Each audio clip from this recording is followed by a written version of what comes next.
atrás. Pre, tu retrocité.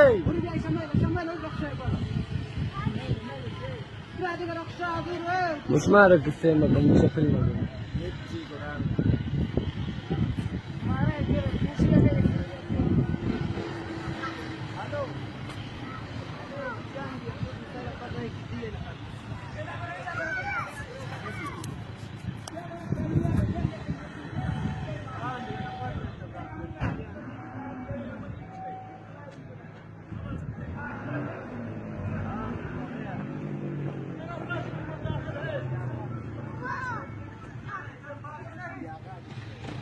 وين